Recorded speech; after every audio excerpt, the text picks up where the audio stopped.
abang we. Ya. Oh, lu metu we dijak kabeh kancane ya.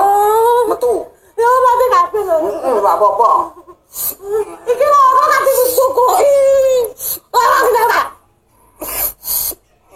Aku arep dino kowe tak gogoki. Ayo. Tak gogoki. Wedi ra aku ora iki ndekku iki. Lho, aku nek gogoki lho ora apa. Jenenge sak. Ora gogoki ya. Kenal aku ora to? Kenal aku ora? Kenal? Sopo? Abdi. Heeh. Abdi. Abdi. Oh. Abdi ora aku. Ora. Napa ora Abdi? Ya mbok, lupa. Tahun dari guruku. Lupa. Ora tidak. Bali ya. Ayo bali ngono mati kabeh yo ta. Ayo lu, ora urusane aku kok. Iya, nek mati kabeh. Ya, ora apa-apa. Heeh. Urusane kono. Metu langsung mati. Heeh. Ora apa-apa. Niki tak gogoki iso. Heeh.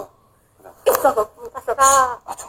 Iki lah gogoki. Aku ki ngeterke Mbak Budiati. Iya, aku yang ngerti ngeterke Mbak Budi nek tak gogoki. Kok tak dupak ora tak gogoki. Ora susu. Iki gelem ora? Yo, ning kok Metu kabeh. kesel. Napa aku ya ora akon kok. Kesel tenan kok. Metu kabeh lho dijake lho. Kesel aku nang botol suwe. Kowe mesti ngakon sapa to? Aku gak kaya ngono. Jenenge sapa? Pak Ijo. Oke, dijawab.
Terus madang kok lesu. Kembang. Kok kembang? Gak. Aku langsung tenan kok. Kok kembang ya?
Dia menyaksikan anaknya berjingkrak-jingkrak di atas lantai seperti meledek ke arah Pak Wisnu yang tak henti-hentinya terus membaca mantra dan doa-doa. Sesekali Wahyu tertawa-tawa ngikik seperti seekor kuntilanak. Namun suara yang keluar dari mulut Wahyu seperti bukan suara satu makhluk saja. Suara kekehannya seperti gabungan puluhan makhluk yang merasuk bersamaan ke tubuh Wahyu. Wahyu diganggu oleh suara tawa perempuan dari rumpun bambu yang ketika Wahyu menengok, seekor kuntilanak asik bermain di pucuk bambu sambil terus tertawa-tawa menatap ke arah Wahyu. Wahyu sampai terdiam ketakutan, tubuhnya gemetar. Ketika gemetar sambil memegang surat Yasin, desisan ular kembali terdengar di samping Wahyu. Tepat ketika Wahyu menoleh, seekor ular hitam, matanya begitu merah, menatap, menengadah ke arah Wahyu, menjulurkan lidah, seolah siap lompat menerkam menyemburkan bisa ke arah tubuh Wahyu.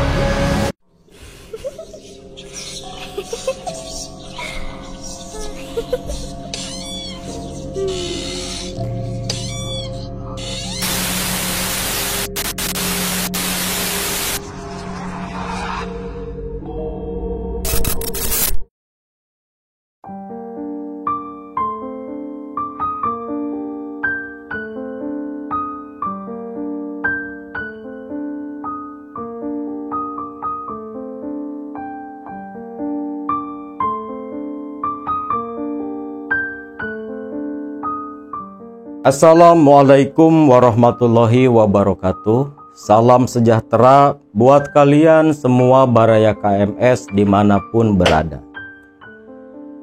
Beberapa waktu yang lalu, Akang membagikan kisah pengalaman Mbak Wahyu yang berjuang melepaskan diri dari jerat tumbal pesugihan yang dilakukan oleh mertuanya sendiri.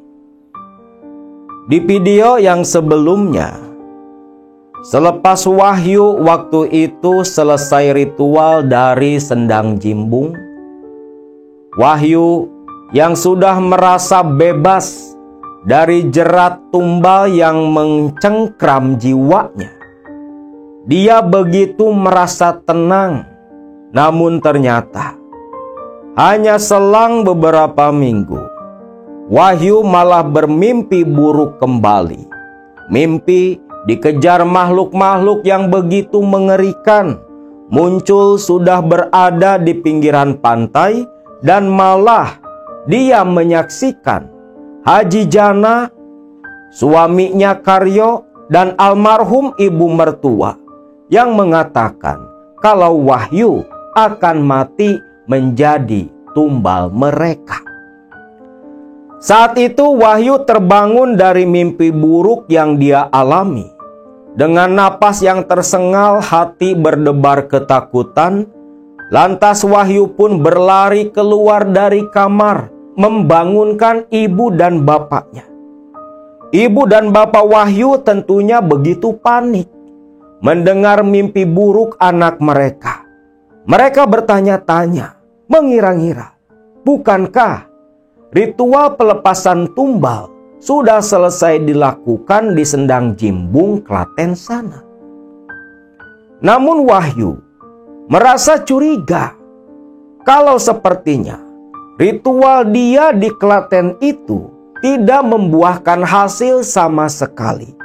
Karena begitu jelas dan nyata, dalam mimpi waktu itu Wahyu akan mati menjadi tumbal pesugihan sang mertua. Di situ bapaknya merasa begitu geram. Namun dia pun tak bisa bertindak begitu saja, karena hal seperti itu tak bisa dibuktikan secara nyata.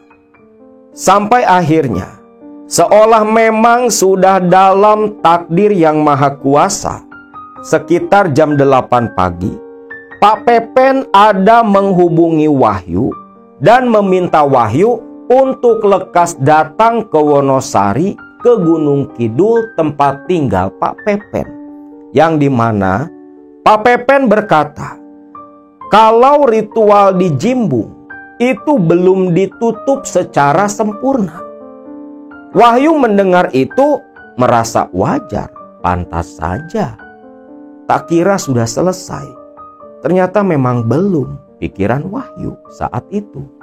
Maka Wahyu pun meminta diantar oleh bapaknya langsung ke Wonosari hari itu juga. Singkat cerita, setibanya di Wonosari, Pak Pepen dengan bahasa yang begitu halus, begitu meyakinkan, dia berkata kepada Wahyu kalau dia dititipi oleh gurunya berupa jimatan yang bentuknya persegi panjang, dibungkus oleh kain putih yang dirajut sedemikian rupa layaknya sebuah isim. Nak Wahyu, ini pemberian dari Mbah Karso di Klaten. Inilah benda yang harus Nak Wahyu miliki sebagai penutup ritual di Sendang Jimbung, agar Nak Wahyu betul-betul lepas total dari jerat tumbal. Wahyu tentunya senang. Benda itu pun diterima oleh Wahyu. Namun ketika akan diambil, sebentar. Benda ini harus ditebus oleh Nak Wahyu. Loh, maksudnya mesti dibeli Pak Pepen? Ya iya. Benda ini kan hasil tirakatnya Mbah Rekso. Lah, berapa Pak? Berapa harga dari benda itu? Tanya bapaknya Wahyu. Benda ini harus dimahari sebesar 750.000. Itu sesuai dari ucapan Mbah Rekso. Saya nggak ngambil laba, nggak ngambil untung. Harganya memang segitu Pak.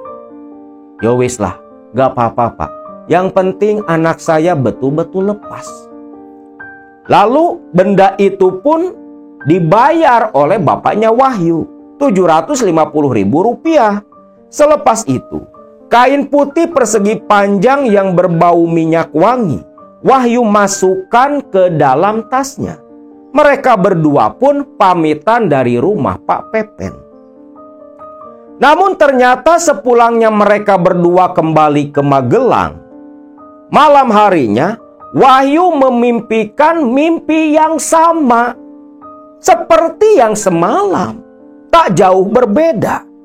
Maka ketika bangun, Wahyu dan bapaknya pun heran. Lah bukannya sudah terima jimat dari Pak Pepen yang mereka tebus kemarin? Dari rasa penasaran itu timbul curiga. Yuk, coba kau buka benda itu. Apa sebenarnya isi dalamnya? Bapak jadi curiga. Iya Pak, buktinya Wahyu semalam mimpi seperti itu lagi. Akhirnya di ruang tamu di depan ibu dan bapaknya, jimat dari Pak Pepen dibuka oleh Wahyu, digunting kainnya. Begitu kain digunting, kaget mereka bertiga. Isi dalam jimat itu ternyata hanya selembar daun randu kering. Tentunya daun randu itu pasti berasal dari randu alas di Sendang Jimbung. Astagfirullahaladzim, kurang ajar. Ternyata kita selama ini ditipu Pak. Bapaknya Wahyu pun terdiam. Ya Allah ya Robbi, kenapa tega sekali mereka? Habis berapa kamu yuk? Pak, kalau dihitung-hitung Pak, habis hampir 18 juta Pak. Loh, kok bisa? Ya itu loh Pak, kan beli ayam cemani 2 kali. Ditambah cincinku Pak, cincin emasku itu diminta sama Mbah Rekso. Ya Allah yuk. Kok bisa-bisanya kamu ditipu seperti itu? Lah emang kau yakin itu ayam cemani? Ya ndak tahu Pak. Ya cuman memang kelihatannya ayam hitam Pak. Ya Allah yuk. Kalau ayam cemani, dari mulai kulit sama lidahnya itu hitam semua.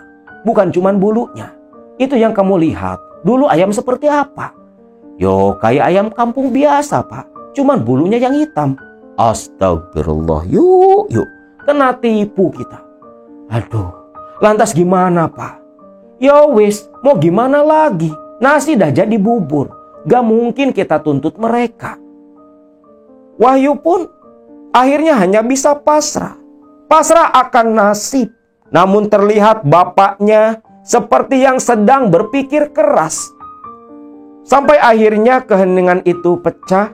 Sang bapak berkata, "Yuk, beberapa hari lalu, bapak ketemu kawan bapak semasa kecil dulu. Bapak ceritakan masalah kamu.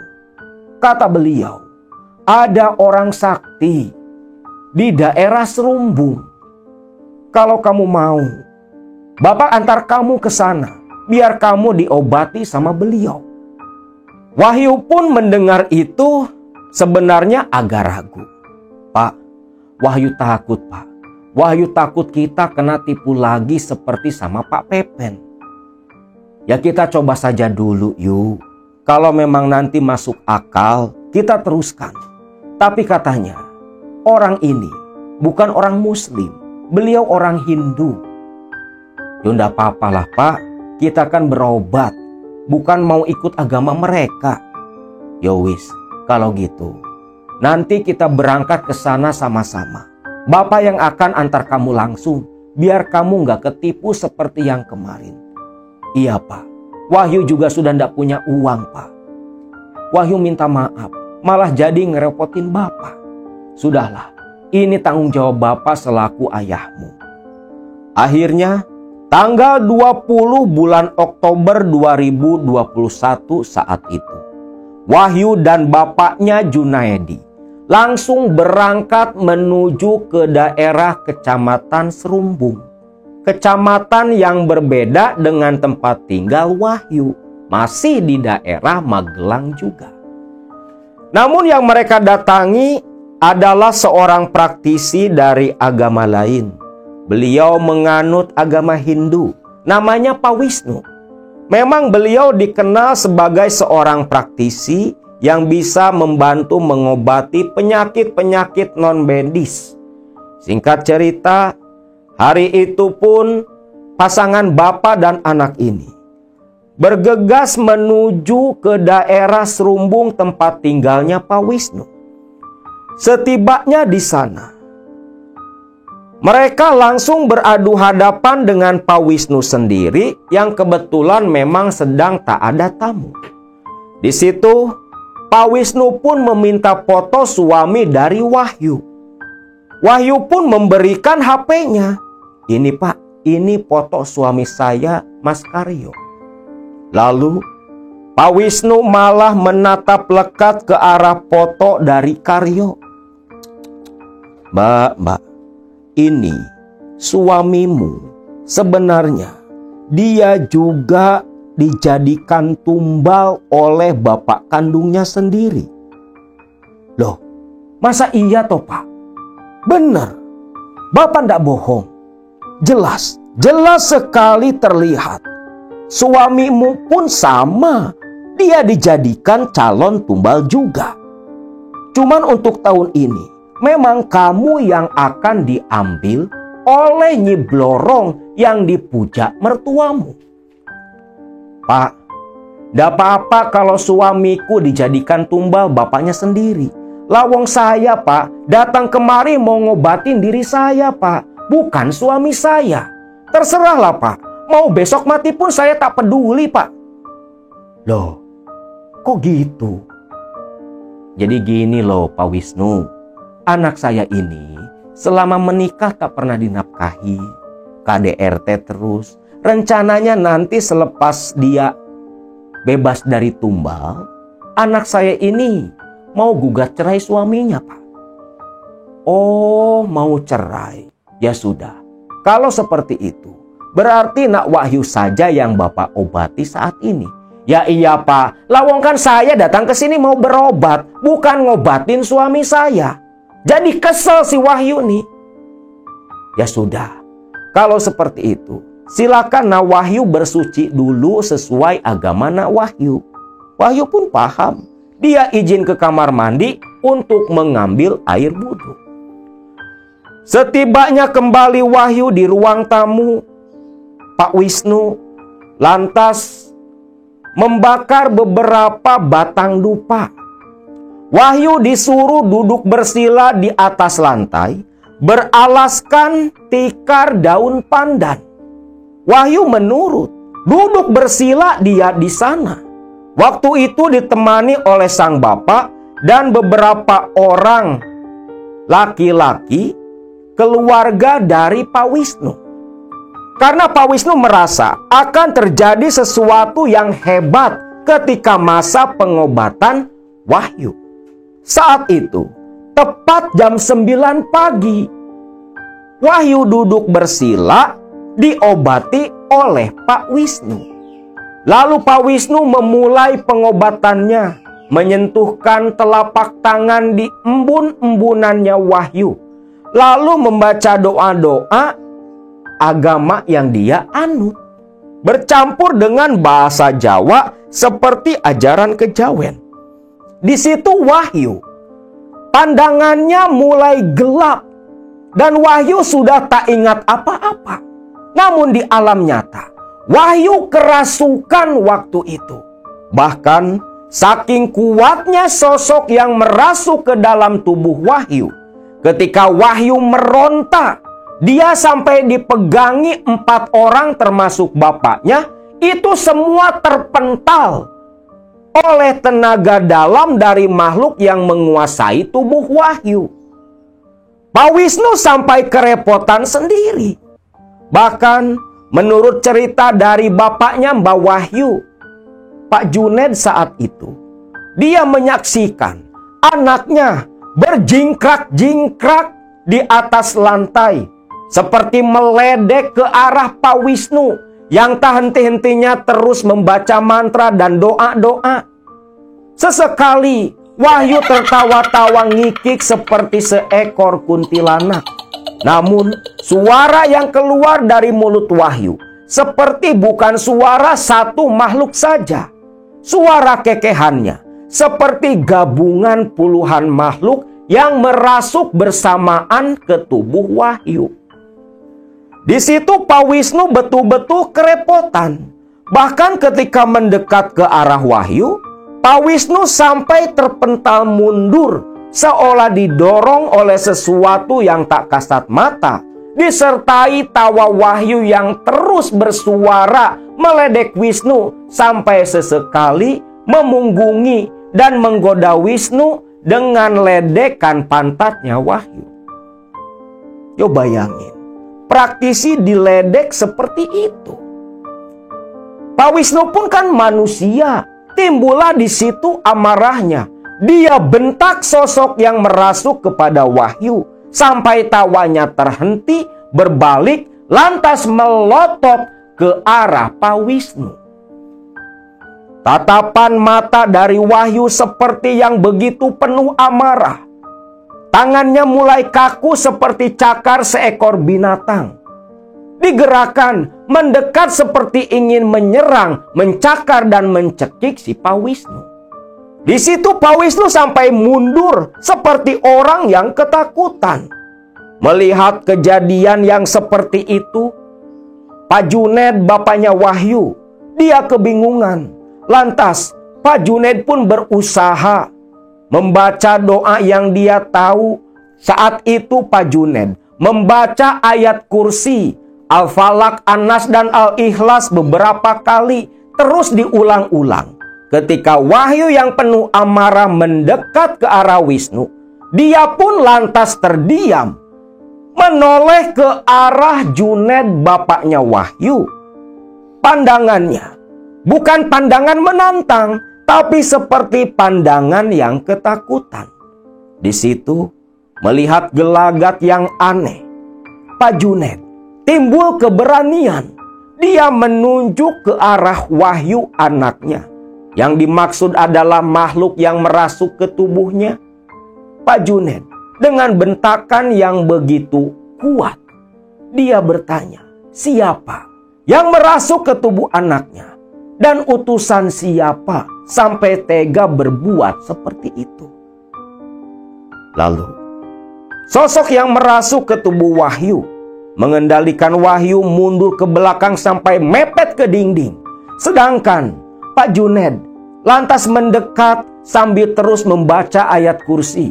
Membuat Wisnu, si praktisi yang mestinya mengobati, hanya dia melongo. Malah bapak pasiennya sendiri yang bisa menaklukkan sosok yang merasuk ke dalam tubuh Wahyu.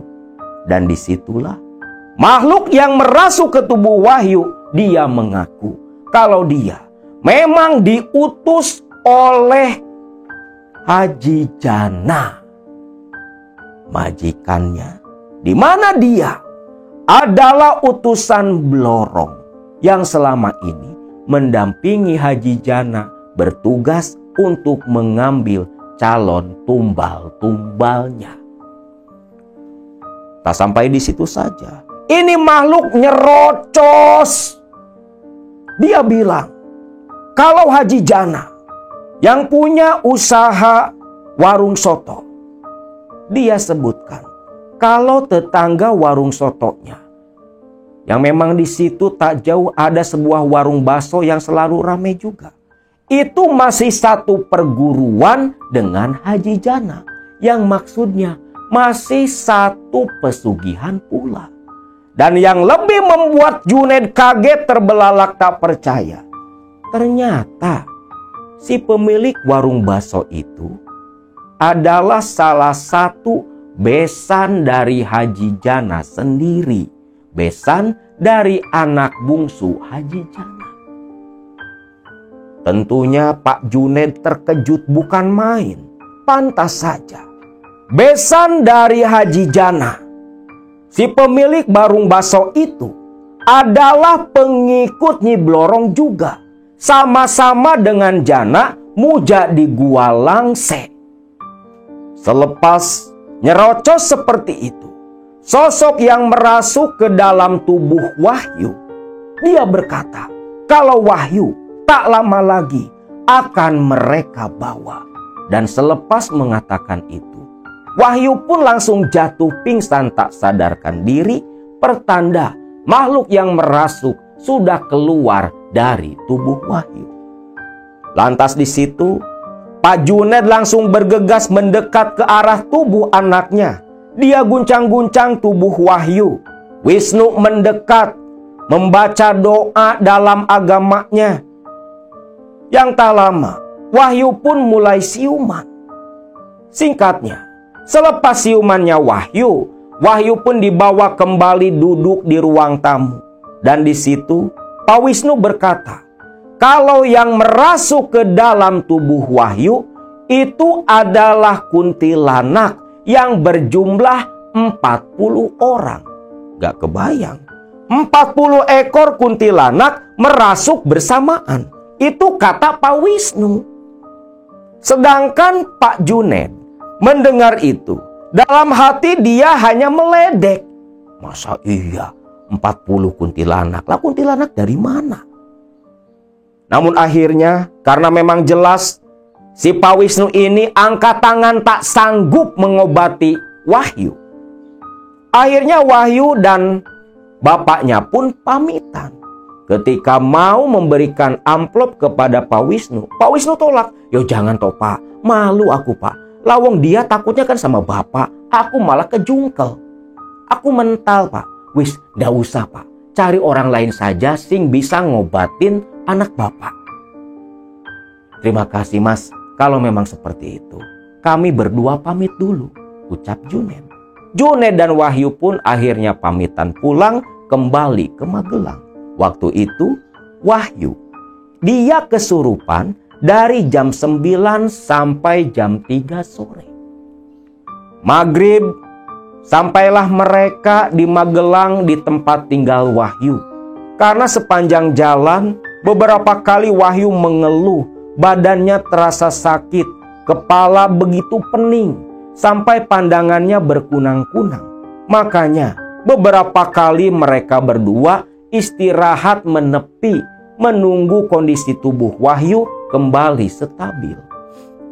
Singkat cerita, pasca berobat dari Pak Wisnu, Wahyu dan bapaknya itu tak henti-hentinya terus berikhtiar. Ustadz, kiai, praktisi dari berbagai aliran keilmuan, bahkan dari berbagai pemahaman dan keyakinan, mereka datangi. Kalau masalah uang, entah sudah habis berapa puluh juta mereka habiskan. Berobat dan terus berobat. Tapi tak ada perkembangan sama sekali. Masuk bulan Desember 2021. Saat itu tanggal 5 Desember, Ratih, sepupunya Wahyu, datang kembali berkunjung ke Magelang. Ketika Ratih tiba di Magelang, mengetahui kalau sepupunya Wahyu belum juga sembuh dan belum juga lepas dari jerat tumbal.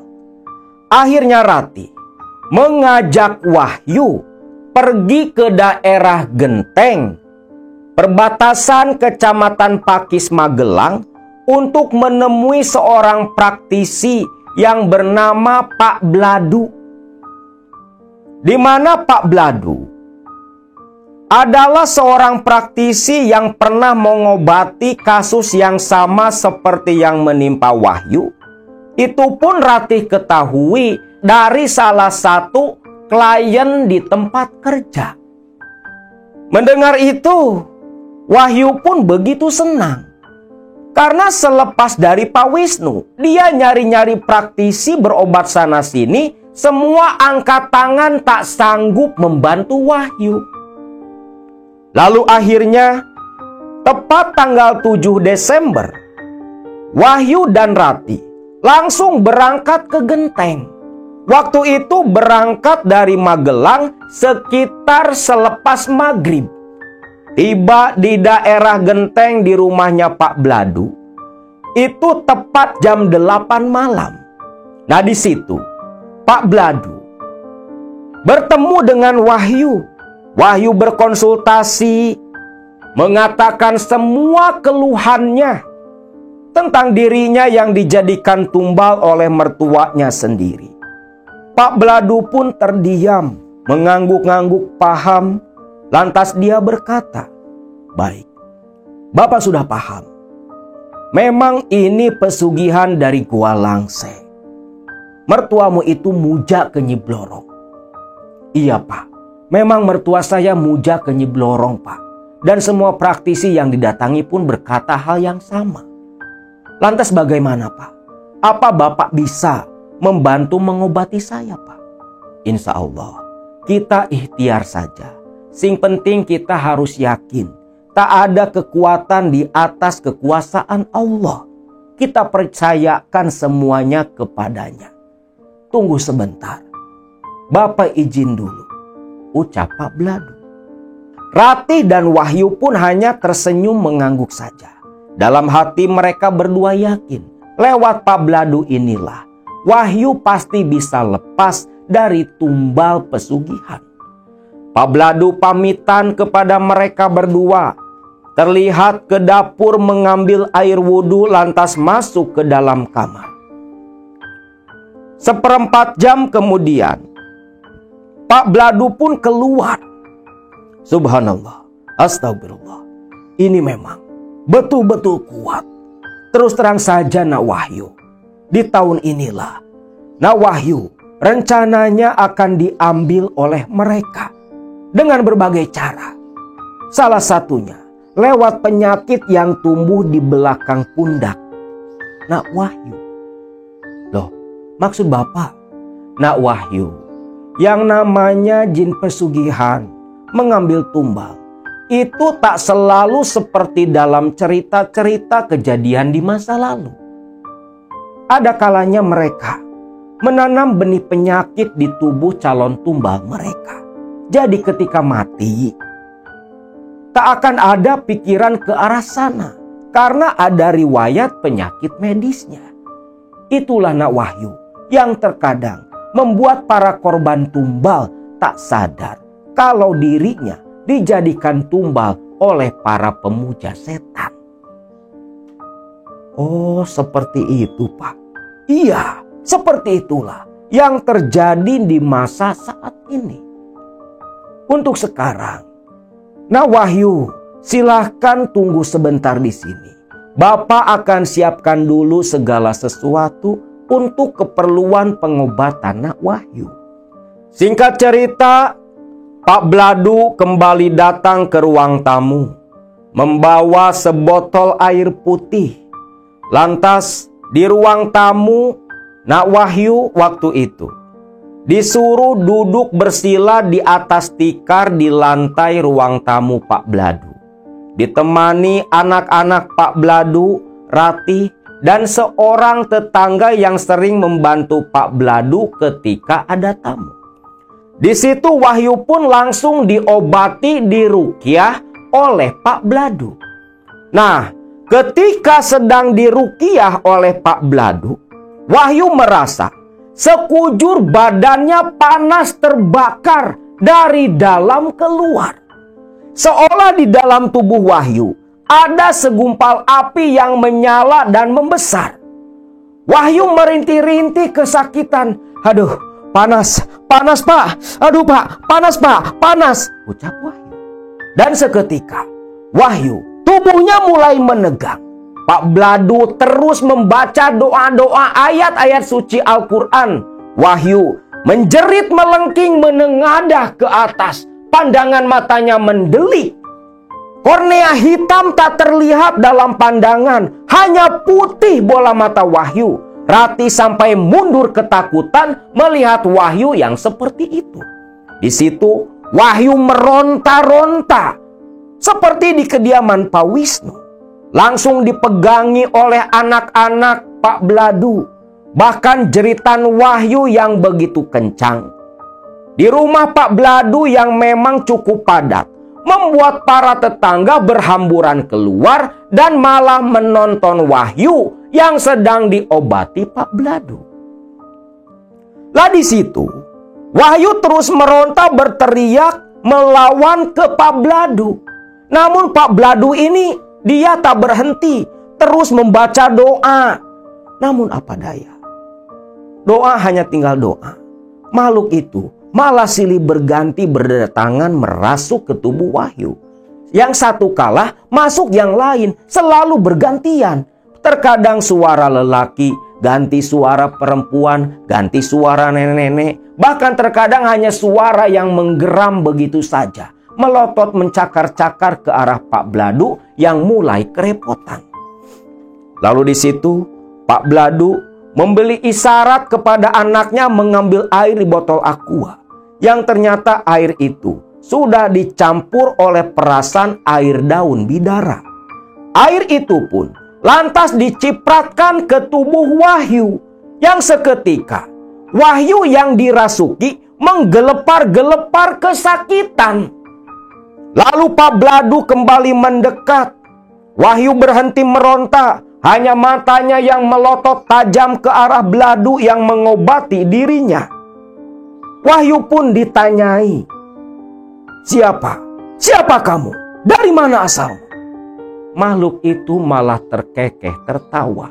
Namun yang jelas, makhluk itu mengaku sebagai utusan Nyi Blorong atas perintah Haji Jana. Lalu di situ, Pak Bladu menyuruh si makhluk keluar dari tubuh Wahyu. Namun, makhluk itu tak mau. Tak mau dikeluarkan begitu saja. Sampai Pak Bladu mengancam akan membakar makhluk yang merasuk ke tubuh Wahyu. Namun makhluk itu bersikeras. Dia tak mau keluar sebelum keinginannya dipenuhi. Nah di sini kesalahan dari Pak Bladu. Ketika Pak Bladu bertanya apa keinginan makhluk itu meminta kembang 7 rupa, kembang setaman. Malah mengabulkan. Ini kesalahan fatal. Ketika seorang peruqyah mengabulkan keinginan sosok jin yang merasuk ke pasien, yo kalah dia. Jin itu pun tertawa lewat perantara tubuh Wahyu. Tak lama, kembang 7 rupa pun didapat. Masih segar dipetik dari para tetangga. 7 rupa di sini hanya sekedar 7 warna. Lalu, kembang 7 rupa itu pun satu persatu dimakan oleh Wahyu. Rati saja sampai bergidik ngeri melihat tingkah laku Wahyu yang seperti itu. Bahkan lebih parahnya, ketika asik memakan satu persatu bunga, dia tawarkan ke Pak Bladu, Ratih dan para tetangga yang menonton saat itu. Sambil tertawa-tawa dia begitu nikmat memakan kembang-kembang itu. Selepas kembang habis disantap oleh Wahyu, Wahyu malah meminta segelas kopi hitam. Masih dikabulkan oleh Pak Bladu. Kopi hitam pun dibuatkan. Kopi yang masih ngepul panas baru diseduh, langsung dihabiskan dalam 1 tenggak saja. Selepas ngopi malah minta rokok. Dikasih lagi sama Pak Bladu. Sampai dibakarin sama Pak Bladu tuh. Akhirnya di situ Pak Bladu malah asik ngobrol dengan jin yang merasuk ke tubuh Wahyu. Di mana dalam obrolannya, di situ sosok jin itu pun mengaku kalau sebenarnya bukan hanya jana yang berniat menumbalkan Wahyu. Bahkan besannya jana, si pemilik warung bakso, dia pun ingin pula menumbalkan Wahyu sebagai persembahan kepada Nyi Blorong. Di mana menurut sosok jin itu, si pemilik warung bakso, besan dari Haji Jana mertuanya Wahyu, itu pernah memberikan selembar selimut hijau selepas pulang jalan-jalan dari luar kota yang dibagikan kepada beberapa orang. Yang diantaranya Wahyu dan pembantu di rumah Haji Jana. Kagetlah si Rati. Karena menurut si Pak Bladu, selimut itulah ciri tumbal dari besannya Haji Jana. Astagfirullahaladzim. Pantas saja Mbak Rati. Ini sepupumu si Mbak Wahyu begitu sulit diobati. Lah ternyata yang mau numbalin dia 2 orang. Haji Jana sama besannya pula. Aduh, lalu bagaimana Pak? Tenang saja, Bapak nggak akan tinggal diam. Yang penting kita keluarkan dulu makhluk ini. Sudah cukup informasi yang Bapak perlukan, ucap Pak Bladu. Nah, selepas selesai ngerokok, itu setan langsung dipaksa keluar oleh Pak Bladu. Setan itu pun merontak, tak mau. Dia pengennya digendong langsung diantarkan oleh Pak Bladu. Nah di sini memang ada beberapa praktisi yang melakukan praktik seperti itu, di mana dia mindahin setan dengan cara digendong. Nah ini praktisi bodoh. Bodoh, kok mau-maunya gendong jin gitu kan? Wong kita ini kan lebih sempurna dari mereka. Sesakti-saktinya bangsa jin, dia nggak akan bisa sesempurna manusia. Namun disinilah keterbatasan keilmuan dari Pak Bladu. Dia ikuti jin itu keluar dari tubuh Wahyu dan langsung digendong oleh Pak Bladu. Di mana semua orang hanya melihat Pak Bladu dengan tubuh yang begitu seperti membawa beban yang teramat berat, berusaha berdiri layaknya orang yang sedang menggendong, lantas keluar lewat pintu rumah bagian depan, berjalan ke jalanan di depan rumahnya, dan langsung membawa jin dalam gendongannya menuju ke perempatan di ujung jalan itu. Setibanya di perempatan, Pak Bladu yang memang diikuti beberapa warga langsung menurunkan si makhluk yang dia gendong, yang menurut Pak Bladu langsung kembali pulang ke Gua Langse Parangkusumo. Singkat cerita, Pak Bladu kembali lagi ke rumah kediamannya. Lalu dia cipratkan air perasan daun bidara. Dia ciprat ke sekujur tubuh Wahyu, di mana beberapa menit kemudian Wahyu mulai bergerak dan siuman. Ketika dia membuka mata, Wahyu pun kaget. Dia sudah dikerumuni puluhan orang. Ternyata selamat tadi diobati, Wahyu jadi tontonan. Nah, selepas malam itu berobat di rumah Pak Bladu, Pak Bladu pun berkata, 1 minggu sekali Wahyu harus datang ke rumah Pak Bladu. Dan singkatnya, selama 3 bulan ke depan, Wahyu pun harus rutin datang ke Pak Bladu untuk terus diobati agar lekas lepas dari pengaruh jerat tumbal sang mertua. Sebelum pulang, Wahyu diberi pesan oleh Pak Bladu, di mana selama masa pengobatan 3 bulan, Wahyu tak diperbolehkan tidur di atas ranjang. Dia harus tidur di lantai beralaskan tikar daun pandan.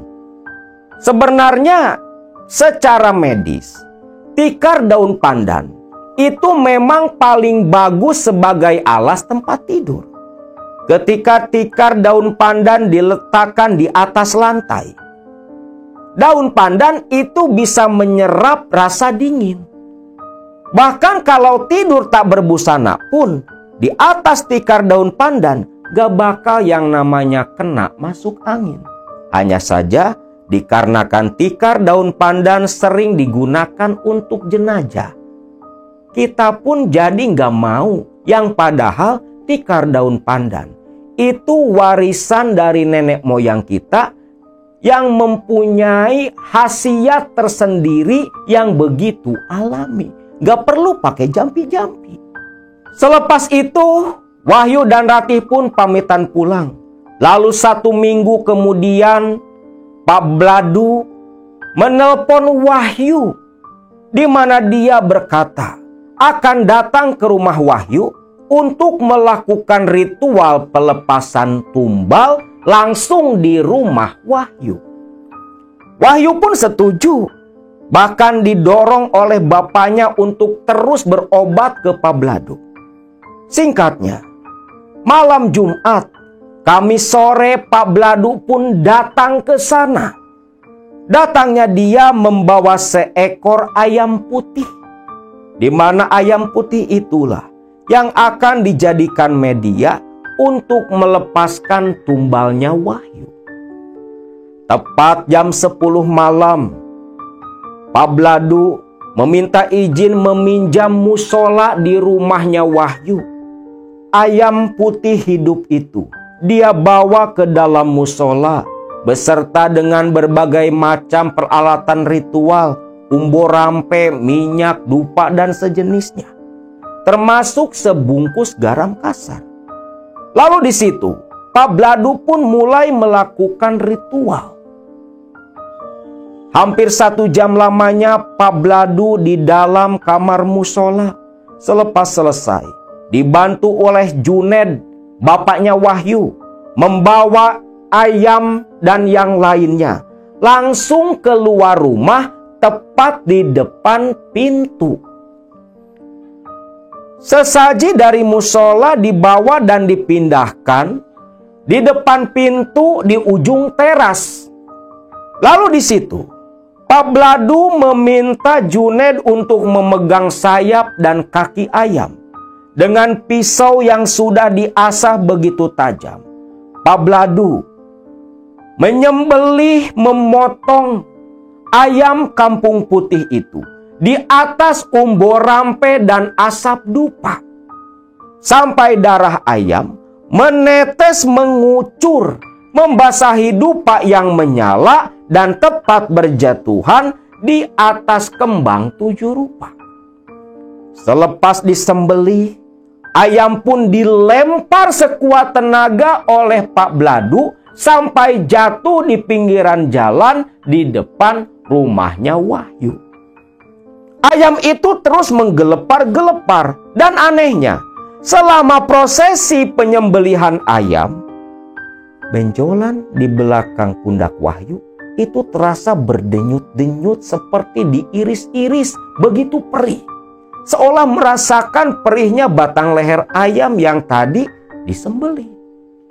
Rontaan ayam berhenti, nyawa sudah lepas dari badannya. Rasa sakit di benjolan Wahyu pun reda.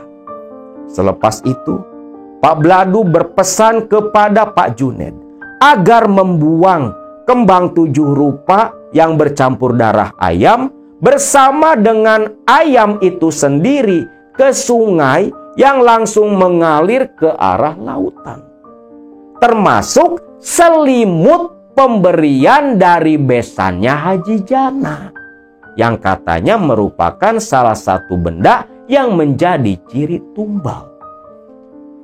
Memang aneh, selimut yang masih terbungkus plastik ketika dibuka ternyata baunya bau minyak japaron. Minyak yang biasa digunakan untuk ritual-ritual seperti itu. Yakinlah memang Pak Juned kalau itu salah satu ciri tumbal pula. Lalu selimut dan ayam pun dibawa oleh Pak Juned, dilarung ke sebuah sungai di daerah Magelang. Semua prosesi ritual itu selesai sekitar jam 12 malam. Sedangkan garam yang bercampur darah ayam langsung disebar mengelilingi rumah Wahyu. Lalu selepas semua prosesi selesai, Pak Badlu masuk ke dalam rumah ditemani Wahyu dan ibunya. Yang tak lama Pak Juned pun datang. Lalu di situ Pak Badlu membuka tas yang dia bawa dan menyerahkan sebuah kain. Nah Wahyu, kenakan kain rajahan ini selama prosesi pengobatan. Selama tidur pun jangan dilepas. Kenakan saja sebagai baju dalaman, ucap si Pak Bladu. Di mana ketika kain itu diambil oleh Wahyu, ternyata berbentuk seperti rompi yang penuh dengan rajahan-rajahan bahasa Arab. Nah itulah yang disebut kutang ontrokusumo atau kutang ontokusumo yang di masa lalu dikenakan oleh Kanjeng Sunan Kalijaga menurut legenda yang dipercaya. Namun ini imitasi. Kalau di online ya harganya sekitar 50.000. Tapi kan dulu benda seperti itu dianggap sakral. Karena ya pasarnya kan pasar gelap. Gak kayak zaman sekarang. Begitu mudah didapat. Lawang rompi rajahan kayak gitu dijual massal. Lo datang aja ke Bogor Pasar Parung tuh. Pada ngegantung rompi-rompi kayak gitu. Isim-isim. Di pasar-pasar alat hikmah yang kayak gituan ya barang murahan. Tapi pada masa itu ya dianggapnya benda pusaka. Kenakan rompi ontokusumo ini. Jangan sampai lepas. Karena rompi inilah yang akan membentengi tubuh Nak Wahyu dari serangan dan gangguan bangsa jin dari Goa Langseng. Wahyu pun menerima itu dengan senang hati. Sok, pakai sekarang. Di sini Pak. Yo jangan. Masa mau ditontonin sama Bapak? Yo ke kamar mandi sana. Iya Pak. Wahyu pun ke kamar mandi. Rompi itu lantas dia kenakan. Langsung dia pun mengenakan kembali baju kemejanya. Datang kembali ke ruang tamu. Lalu di situ Pak Bladu berkata, "Nah Wahyu, untuk minggu depan 7 malam berturut-turut Nak Wahyu harus berziarah ke makam leluhur Nak Wahyu. Kalau berangkat jam 9 malam, harus jam segitu juga. Jangan berubah, jangan ditambah, jangan dikurangi. Kalau tidak, nanti harus mengulang kembali dari hari pertama." Sendiri Pak? Yo harus sendiri. Waduh, apa nggak bisa Pak kalau ditemanin sama Bapak? Ya boleh. Tapi jangan sampai masuk ke area pemakaman, cukup mengantar sampai gerbang. Sudahlah yuk, gak usah takut, kayak kita gak bakal mati saja, ucap Juned bapaknya. Wahyu pun akhirnya dengan terpaksa menyetujui saran dari Pak Bladu. Lalu malam itu pun Pak Bladu pamitan pulang kembali ke rumahnya di genteng perbatasan Pakisana. Selepas kepulangan Pak Bladu, esoknya sesuai instruksi dari Pak Bladu, Wahyu pun tepat jam 9 malam diantar oleh Juned bapaknya ke pemakaman. Bapaknya hanya mengantar sampai ke gerbang yang kebetulan area pemakaman itu berupa bukit kecil di pinggiran jalan di desa tempat tinggal Wahyu. Akang tahu betul. Karena sempat beberapa kali Akang diajak Mbak Wahyu untuk memimpin ziarah di makam keluarga besarnya. Tempatnya begitu angker. Siang hari aja hawanya begitu seram. Lawong sekeliling pemakaman itu kebun bambu. Kebayang kalau malam hari datang sendiri ke sana. Lawong akan aja agak merinding dulu. Dan di situ pun ada sebuah cungkup bangunan makam seperti sebuah kamar yang katanya adalah sesepuh pendiri kampung tempat tinggal mereka. Wahyu membawa senter sebagai penerangan, mulai masuk melangkah ke area pemakaman. Assalamualaikum ya ahlul kubur, ucap Wahyu mengucap salam. Langkah kakinya agak gemetar. Karena makam leluhur Mbah Wahyu itu posisinya paling ujung paling atas. Tepat di bawah rumpun bambu. Dengan rasa takut, Wahyu memberanikan diri terus berjalan mendekat. Ketika tepat tiba di tengah area pemakaman, Wahyu begitu terkejut mendengar suara desisan ular dari arah belakang. Lantas Wahyu menoleh. Kagetlah dia.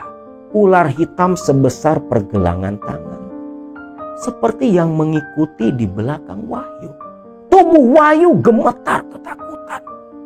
Wahyu terus berjalan, mendekat terus ke arah makam leluhurnya. Dan ketika tiba di makam sang leluhur, ular tadi itu malah diam menjauh sekitar 3 meter dari posisi Wahyu. Seolah ular itu tak berani mendekat. Yakinlah Wahyu kalau ular hitam itu bukanlah ular biasa, tetapi ular jelmaan. Nah, di situ Wahyu mulai mengaji surat Yasin. Sekitar 3 putaran membaca surat Yasin, barulah Wahyu mendoakan almarhumah di situ dan meminta keberkahan mereka untuk membantu kesembuhan penyakitnya, membantu lepas dari jerat pesugihan. Lalu selepas itu pun Wahyu berdiri dan ketika menoleh ke belakang, ular tadi sudah menghilang. Bergegaslah Wahyu turun ke bawah. Dia ceritakan apa yang dia alami di pemakaman. Bapaknya hanya tersenyum, meyakinkan Wahyu kalau ular-ular itu tak akan mencelakakan dirinya. Hari kedua, hari ketiga, Wahyu terus datang ke pemakaman, bahkan mulai berani dan tak perlu diantar oleh sang bapak. Namun di hari kelima, Wahyu ketika sedang mengaji di depan pusara leluhurnya, kakek dan nenek buyutnya, Wahyu diganggu oleh suara tawa perempuan dari rumpun bambu yang ketika Wahyu menengok, seekor kuntilanak asik bermain di pucuk bambu sambil terus tertawa-tawa menatap ke arah Wahyu. Wahyu sampai terdiam ketakutan, tubuhnya gemetar. Ketika gemetar sambil memegang surat Yasin, desisan ular kembali terdengar di samping Wahyu. Tepat ketika Wahyu meneleh, seekor ular hitam, matanya begitu merah, menatap, menengadah ke arah Wahyu, menjulurkan lidah, seolah siap lompat menerkam menyemburkan bisa ke arah tubuh Wahyu. Di tengah kebingungan dan ketakutan, ada pula rasa sesal tak ditemani oleh sang bapak. Wahyu pun akhirnya dengan mulut dan lidah yang keluh, terbata-bata, dia melanjutkan bacaan surat Yasinnya sampai selesai 3 putaran dan kuntilanak beserta ular hitam langsung menghilang. Hal itu pun berlanjut sampai 7 malam berturut-turut. Selepas 7 malam berturut-turut, Wahyu pun seperti yang sudah dipesan di awal, dia langsung kembali ke genteng menemui Pak Bladu. Oleh Pak Bladu, Wahyu pun disuruh untuk datang berziarah ke makam gurunya Pak Bladu. Masih di Magelang pula. Cuman Mbak Wahyu ini lupa siapa dan di mana makam dari guru Pak Bladu. Karena waktu itu diantar Pak Bladu ke sana tengah malam. Dan Wahyu dibiarkan duduk sendiri sambil membaca zikir. Ditinggalkan di tengah area pemakaman oleh Pak Bladu yang menunggu di gerbang pemakaman itu. Di situ berbagai godaan dan gangguan saling berdatangan. Namun Wahyu yakin Pak Bladu selalu memantau dirinya di kejauhan dan tak akan ada yang mencelakakan dirinya. Malam itu berbagai makhluk berdatangan sampai mengelilingi Wahyu. Namun Wahyu pun lulus sampai adzan subuh, dijemput Pak Bladu dan diantar pulang kembali ke Magelang. Namun di bulan ketiga, selepas 2 bulan berturut-turut mengikuti bimbingan dari Pak Bladu, tiba-tiba saja, entah kenapa, di waktu yang sudah ditentukan mestinya Wahyu ini datang ke genteng menemui Pak Bladu. Namun malah ada telepon dari Pak Bladu yang mengatakan, "Nduk, tak usah lagi datang ke sini ya." "Loh, kenapa Pak?" tanya Wahyu yang begitu penasaran. "Maaf Nduk, Bapak masih sayang keluarga. Nyawa istri dan anak Bapak terancam. Bapak tak sanggup melanjutkan mengobati Wahyu. Sampai di sini saja usaha Bapak. Maaf ya Nduk." Itu ucapan Pak Bladu di bulan ketiga. Tentunya Wahyu pun tak bisa berbuat apa-apa. Paham betul dia, karena memang mengurus masalah dirinya itu pasti taruhan nyawa. Terbukti dari mulai Pak Wisnu yang sampai menyerah, ditambah sekarang Pak Bladu yang langsung mundur begitu saja. Akhirnya karena Pak Bladu yang memang sudah menyerah, Wahyu pun malah jadi putus asa. Sampai akhirnya Wahyu yang selama ini tak pernah berbagi keluh kesahnya tentang masalah yang menimpa dirinya kepada kedua kakak ataupun adiknya. Namun waktu itu, karena Wahyu yang sudah putus asa, dia pun menelpon kakaknya Marni yang bekerja di Singapura sana. Tentunya Marni yang mengetahui kalau adiknya sudah beberapa bulan berjuang ingin lepas dari tumbal pesugihan mertuanya. Marni begitu kaget.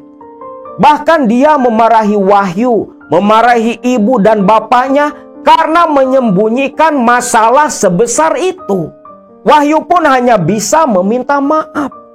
Dan di situ Marni berkata kepada Mbak Wahyu kalau dia akan mencoba mencari solusi dan mencari orang yang betul-betul bisa membantu Wahyu. Selepas komunikasi dengan Marni, satu ketika di akhir bulan Februari, Wahyu di satu pagi kedatangan tamu yang tak disangka-sangka akan datang berkunjung ke kediamannya. Yang datang waktu itu adalah sepasang suami istri, tetangga Wahyu ketika tinggal bersama mertua. Namanya Mas Harto, yang sama-sama jualan sayuran di pasar pula. Waktu itu Mas Harto datang bersama istrinya sengaja berkunjung karena sudah beberapa bulan tak pernah melihat keberadaan Wahyu di rumah Haji Jana. Saat itu ketukan di pintu begitu kencang. Pak Juned memanggil Wahyu. "Yuk, itu siapa yang namu? Coba kau buka pintu." "Iya Pak, sebentar," ucap Wahyu. Wahyu pun lari ke arah pintu depan. Ketika pintu dibuka, "Loh, Mas Harto, Mbak Nunik. Ya Allah, yuk. Aku baru tahu kamu di sini. Baru tahu pula kalau kamu tuh sakit, yuk. Pantesan, beberapa bulan kamu gak ada di rumah Haji Jana. Aku sama suamiku khawatir, yuk. Sambil memeluk Wahyu. Sedangkan Harto hanya tersenyum saja melihat kelakuan Nunik istrinya. "Ya wis toh Mbak, Mas, masuk ke dalam."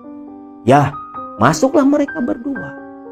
"Siapa yuk?" "Ini loh Pak, Mas Harto sama Mbak Nunik. Tonggoku loh Pak." "Oh, masuk. Masuk tuh ke dalam, ke ruang tamu. salaman kan Nunik sama Harto ke bapaknya Wahyu. Nah, akhirnya mereka duduk bersama di ruang tamu. Ibunya Wahyu pun hadir pula di situ. Disuguhi kopi, makanan ringan dan sejenisnya. Mereka semua asik berbicara. Sampai akhirnya Harto pun bertanya, "Mbak, sebenarnya kamu ini sakit apa toh, Mbak? Kok beberapa bulan ini nggak pulang kembali ke sana? Ada apa sih, Mbak?" Di situ Wahyu menoleh ke bapaknya seolah meminta persetujuan. Bapaknya pun mengangguk, mengizinkan Wahyu menceritakan apa yang terjadi kepada dirinya. Lalu Wahyu dengan pandangan sorot mata yang mulai sendu, dia pun menceritakan tentang apa yang sedang dia hadapi selama berbulan-bulan. Tuh, Mas, bener kan apa aku bilang? Wahyu pasti dijadikan tumbal. Loh, Mbak Nuni kok tahu, Mbak? Itu pasti yuk. Karena memang setiap 1 tahun sekali pasti ada orang yang mati jadi tumbal mertuamu itu. Perlu kamu ketahui yuk. Semua tonggo-tonggo di kampung itu, tetangga-tetanggaku, warga kampungku semua tahu kalau Haji Jana mertuamu itu, dia punya pesugihan, dia muja. Ya cuma kami, orang kecil ya bisa apa? Hal seperti itu nggak bisa dibawa ke ranah hukum, nggak ada bukti. Yang ada malah jatuhnya fitnah, kamilah nanti yang diseret ke kantor polisi. Ditambah mertuamu itu kan banyak duit pengusaha, banyak relasinya. Yo kami cuma diem yuk. Kagetlah Wahyu. Ternyata semua tetangga-tetangganya di sana itu sudah pada tahu. Termasuk Mbak Nunik kawannya itu. Lantas kenapa Mbak Nunik tak cerita? Ya gimana yuk? Aku takut. Soalnya tak kira kau juga ikut pesugihan seperti mertuamu. Loh, kok bisa Mbak? Ya gimana kami nggak mikir kayak gitu yuk? Kamu tahu, orang-orang yang belanja ke kiosmu, selepas belanja, pulang ke rumah uangnya pasti hilang selembar. Loh, maksud Mbak Nunik? Ya iya yuk, tak kira kamu itu ikut pesugihan pula seperti mertuamu. Tak kira kamu ini ikut pesugihan tuyul. Soalnya semua yang belanja pada ngomong yuk, kalau habis belanja dari kiosmu, uang pasti hilang selembar. Yo apalagi kalau bukan ulahnya tuyul. Astagfirullahaladzim, Pak. Berarti kios kita juga dipasangin sama si Haji Jana. Tapi siapa ya Pak yang piara tuyulnya? Yo ndak tahu. Mungkin saja itu adik iparmu. Wah, masa iya sih Pak? Ya itu kan cuman kecurigaan Papa. Lah siapa yang mau nyusui? Mertuamu ndak punya bini. Suamimu pun sama. Yo pasti adik iparmu. Lawang tuyul kan mesti netek. Mosok netek sapi. Iya yuk. Kita percaya. Dan kita yakin sekarang. Kalau kamu memang tak terlibat. Tapi justru kamulah yang menjadi korban kebiadaban si Haji Jana. Terus terang saja yuk, di kampung kita setiap tahun pasti ada orang yang mati. Dan itu semua pasti jadi tumbalnya si Haji Jana. Karena selalu ada ciri sama di setiap jenazah di kampung kita. Mas, sebenarnya Mas, sejak kapan toh bapak mertuaku itu ikut pesugihan seperti itu Mas? Ceritanya panjang yuk. Kurang lebih 15 tahun yang lalu. Perlu kamu ketahui yuk. 15 tahun lalu si Jana mertuamu itu, dia itu cuman calok motor. Kadang kerja jadi calok tanah. Pokoknya dia itu cuman seorang makelar kecil-kecilan. Hidupnya pun pas-pasan. Waktu itu suamimu baru lulus SMA. Kerjanya pun ya kayak bapaknya, serabutan. Cuman anehnya yuk, satu ketika ibu mertuamu, Hajah Mira, ya kami bilang Hajah ya karena suaminya udah haji. Walaupun si Hajah Mira ini sebenarnya ya belum ke Mekah. Waktu itu dia mati waktu mertuamu masih susah. Saat itu yuk, ibu mertuamu, dia itu kerjanya biasanya ikut kami-kami ke sawah. Kerja di sawah-sawah orang. Ikut panen, ikut tandur. Yo kayak buruh tani yuk. Satu ketika aku ikut panen sama si Bu Mira, mertuamu itu. Kita panen di sawah orang kaya. Sawahnya punya orang Klaten. Diurus sama orang di sekitaran kampung kita. Luas sawahnya yuk. Nah, ibu mertuamu itu kerja di sampingku yuk. Ucap si Mas Harto. Lah, terus gimana mas? Lah terus, waktu lagi ngarit padi, tiba-tiba ibu mertuamu itu teriak sampai guling-guling di sawah. Lah aku sampai lari tok yuk. Aku lihat sendiri yuk. Ada ular hitam sebesar pergelangan tangan. Matanya merah, matuk kaki ibu mertuamu. Anehnya yuk, itu ular tak gebuk pakai arit. Gak mempan, tuh ular kebal. Yang selepas mematuk kaki ibu mertuamu si Bu Mira, ular itu langsung lari. Kami kejar yuk. Anehnya malah ngilang di pojokan sawah. Yuk kamu bayangin yuk. Ular segede gini kok iso melebu masuk ke lubang sebesar ibu jari. Kan gak logis tok yuk. Wahyu pun jadi ingat ular hitam yang pertama datang ke rumah pasca minggat dari rumah Haji Jana. Lah, terus gimana mas? Yo gimana lagi? Ibu mertuamu itu langsung mati di tempat. Anehnya yuk, kaki kanannya sampai paha itu langsung biru semua. Jenazahnya yuk kita bawa ke rumah. Kita urus.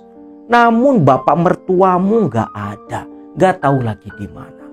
Kata si Karyo, suamimu, bapak mertuamu waktu itu lagi jual motor. Ketika ibu mertuamu dimandikan, nih si Mbak Nunik saksinya. Iya yuk, waktu itu si Mbak ini ikut mandiin jenazah ibu mertuamu. Aneh yuk, ketika dibuka semua pakaiannya, kulit ibu mertuamu itu kan putih yuk. Lah kok tiba-tiba jadi biru semua yuk. Biru, lebam. Kayak wong abis disiksa, dipukul-pukul yuk. Kan aneh yuk. Warga kampung sampai geger semua. Selepas itu, tak kuburkan ibumu bareng warga. Bapak mertuamu baru pulang selepas 7 hari kematian ibu mertuamu. Aneh yuk. Selepas kematian ibu mertuamu itu, hanya selang 40 hari, bapak mertuamu yang dulunya cuman kerja jadi calok motor, dia sewa ruko, buka showroom motor bekas yuk. Memang sih yuk motornya titipan semua. Tapi yuk aneh, moso tiap hari saban dino ono bae sing tuku motor. Ada saja yang beli motor setiap hari yuk. Aneh. Motornya pun gak pernah ada yang nawar. Dari si Jana misalnya 5 juta, ya 5 juta. Orang-orang seperti langsung setuju dengan harga yang ditawarkan oleh mertuamu. Sampai dalam waktu 3 bulan, ruko yang tadinya disewa itu langsung jadi hak milik mertuamu itu. Mendadak yuk. Mendadak kaya raya mertuamu itu. Kita semua curiga kalau kekayaan mertuamu itu dari hasil nyupang, hasil pesugihan. Dan ibu mertuamu lah yang menjadi tumbal pertama. Ucap Harto dan Nunik pada waktu itu.